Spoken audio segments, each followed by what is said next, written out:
कुछ लोगों को ये लगने लगा है कि अदानी के तलवे चाटना ही देश सेवा है।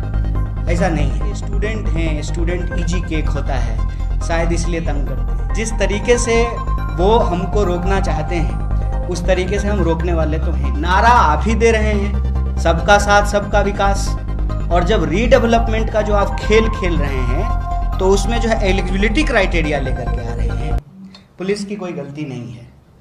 अब मेरे ख्याल से इस देश में धीरे धीरे जो सिस्टम बन गया है ना, उस सिस्टम के चलते कुछ लोगों को लगता है कि किसी नेता की ड्यूटी बजाना ही देश सेवा है, किसी पूंजीपति की गुलामी करना ही देश सेवा है। कुछ लोगों को ये लगने लगा है कि अदानी के तलवे चाटना ही देश सेवा है। ऐसा नहीं है। आप इस देश के आम लोगों के टैक्स के पैसे से सैलरी लेते हैं, तो आम लोगों के लिए चीज़ें बेहतर रहे, कानून व्यवस्था दुरुस्त रहे, इसको इंश्योर करना है। और पुलिस, जहाँ तक आपने कहा कि ऊपर से आदेश है, दरअसल बात यह है कि जया साहब के पिताजी को हमसे बहुत बड़ी मोहब्बत है। He loves me. तो हम जहाँ कहीं भी जाते हैं तो हमारे लिए विशेष प्रबंध करते हैं। जब स्टूडेंट पॉलिटिक्स में थे तो मुझे लगता था कि स्टूडेंट हैं, स्टूडेंट इजी केक होता है, शायद इसलिए तंग करते हैं। जब से भारतीय राष्ट्रीय कांग्रेस के सदस्य बने हैं तब से भी जो है उनका मोहब्बत कम नहीं हुआ है। मेरे ख्याल से जो है लोगों के खाते में 15 लाख रुपया आया हो ना हो, भाजपा का हमारे प्रति प्रेम तो जरूर डबल हो। तो कोई बात नहीं है, वो बहुत दिन से ये प्रयास कर रहे हैं। मुझे आदत हो गई है, जैसे सचिन तेंदुलकर को सैंडवार्न का बॉल खेलने का आदत हो गया था ना, बॉल कितना भी स्पिन करे जाना सर के ऊपर से ही है। तो मुझे उससे कोई दिक्कत नहीं है। और एक दिक्कत इनके साथ ये है ना कि थोड़ा विज्ञान ठीक से पढ़े होते थे तो ऐसा नहीं करते। आप अनावश्यक जब किसी चीज़ को दबाने का प्रयास करते हैं तो और पूरी शक्ति से ऊपर उठाता है। अभी क्या है ना कि हमारे कार्यकर्ता जो है, आज संडे है, जाएं कि ना जाएं, ये आपको नोटिस भेज करके अच्छा किए हैं। अब वो भी जोश में आ जाएंगे, अब तो पक्का जाएंगे, अब तो जाना ही पड़ेगा। तो दरअसल एक तरह से हमारा काम आसान ही कर रहे हैं, क्योंकि जिस तरीके से वो हमको रोकना चाहते हैं उस तरीके से हम रोकने वाले तो हैं नहीं। क्योंकि राहुल जी कहते हैं डरो मत, तो मैं जो है अपने पुलिस के साथियों को भी कहता हूँ और भाजपा वालों को भी कहता हूँ, डरो मत, सुनो, सच है वही बोल रहे हैं। अगर झूठ बोल रहे हैं तब तो फिर तो आपको डरने की ज़रूरत है, क्योंकि आप झूठ बोल करके देश का प्रधानमंत्री बने हैं तो आपको लगता है कि कोई भी झूठ बोल करके देश का प्रधानमंत्री बन जाएगा। लेकिन हमारा वो कैरियर नहीं है। हम इस देश की जो वास्तविक हालत है वो बोल रहे हैं। हमारा राजनीति में सिर्फ चुनाव जीतने से, सरकार बनाने से सरोकार नहीं है। हमारा राजनीति में इस बात से सरोकार है कि ये देश 140 करोड़ लोगों का देश है।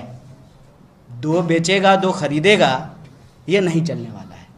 और आप अगर मुंबई की भी बात करें तो किस तरीके से पूरे के पूरे मुंबई को अपने दोस्त को हैंडओवर करने की तैयारी की जा रही है, इस पे आप सब लोग देख रहे हैं।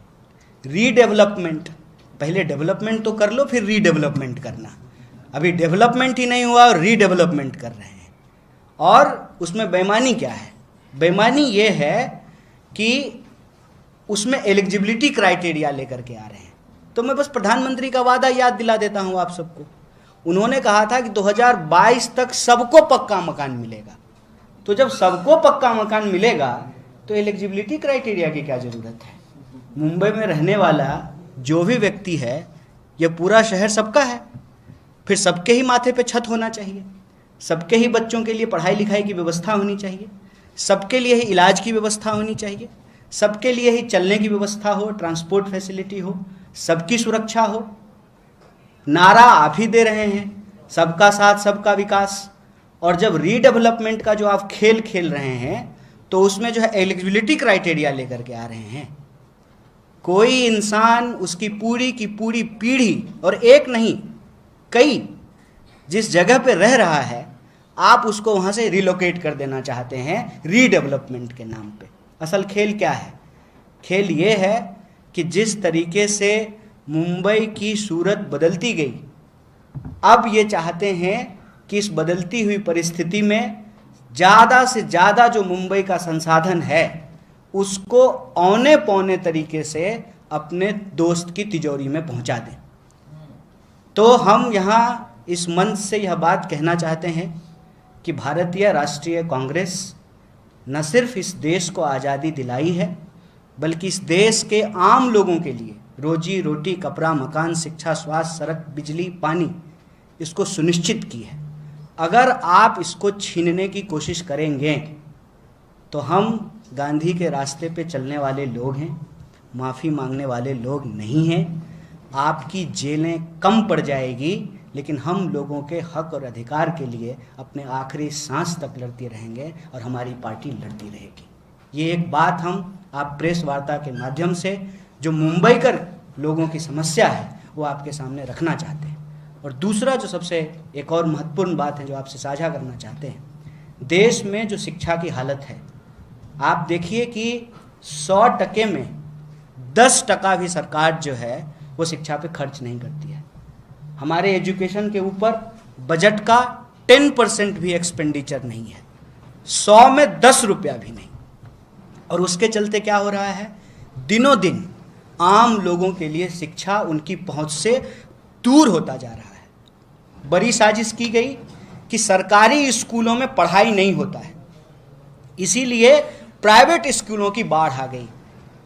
आज स्थिति ये है कि सरकारी तो छोड़ दीजिए, सरकारी तो विद्यालय इस नाम से बंद किए जा रहे हैं कि एडमिशन नहीं हो रहा है तो सरकारी कॉलेज बंद कर देते हैं। एडमिशन नहीं हो रहा है तो फिर शिक्षा मंत्रालय क्या कर रहा है? क्या शिक्षा मंत्री गुल्ली डंडा खेल रहा है? पूरी की पूरी शिक्षा विभाग क्या कर रहा है? हालत यह है कि आम लोगों को उनके बच्चों का एडमिशन नहीं हो रहा है। आप किसी भी इंसान से जाकर के बात कर लीजिए, आज के समय में LKG UKG में एडमिशन लेना इंजीनियरिंग और मेडिकल में एडमिशन लेने जैसा हो गया है। अगर आपके पास किसी बड़े नेता का सिफारिश ना हो तो आपके बच्चों का एडमिशन नहीं होता है और डोनेशन देना पड़ता है। बच्चे का एडमिशन कराने के लिए माँ बाप का इंटरव्यू लेते हैं। बताइए, ये तो वही बात हो गई ना कि अगर माँ बाप नहीं पढ़ पाए तो उनके बच्चों को भी नहीं पढ़ने देंगे। ऐसा पहले 1-2 किसी इलीट स्कूल में होता था, धीरे धीरे ये कल्चर बनता जा रहा है। स्कूल की हालत क्या है? आपको टाई भी वहीं से खरीदना है, बेल्ट भी वहीं से खरीदना है, जूता, मोजा, डायरी, बैग, टिफिन बॉक्स, हर चीज़ जो है वहीं से खरीदना है। कल को हो सकता है बच्चा भी प्रोवाइड करने लगे। ये जो हालत है, इतनी महंगी होती जा रही है शिक्षा, और कोई भी मिडिल क्लास उससे पूछ लीजिए, उसके खून पसीने की सारी कमाई किस पे चली जाती है? एक छोटा सा घर बनाने में, बच्चे का जो है पढ़ाई कराने में, इलाज कराने में उसकी पूरी ज़िंदगी बीत जाती है। मुंबई में आप घर नहीं ले सकते, आपके पास घर है तो रीडेवलपमेंट का चाल चल करके आपके माथे से आपका छत छीन लेंगे। बच्चे की ठीक से पढ़ाई नहीं करा सकते। क्यों? क्योंकि सरकारी स्कूल में पढ़ाई नहीं होती है, BSNL लगता नहीं है। तो BSNL लगता नहीं है कि BSNL को लगने नहीं दिया गया ताकि जियो धन धनाधन हो जाए। सरकारी स्कूल में एडमिशन नहीं हुआ कि आपने सरकारी स्कूल ऐसा बना दिया कि आज सरकारी स्कूल की जो ज़मीन है, सरकारी विश्वविद्यालय के, सरकारी कॉलेज की जो ज़मीन है, अपने दोस्त को आप हैंडओवर कर सकें। कुल मिलाकर के क्या है, आप घर की बात कर लें, शिक्षा की बात कर लें, तो कुल मिलाकर के इस देश के आम लोग, मिडिल क्लास लोग, उनकी जेब को अब ये काट नहीं रहे हैं, बल्कि उनका कॉलर पकड़ करके उनके जेब में हाथ डाल करके पैसे निकाल रहे हैं। ये जो हमारे आंखों के सामने हो रहा है, इस पर हमको मुखरता से बोलने की ज़रूरत है।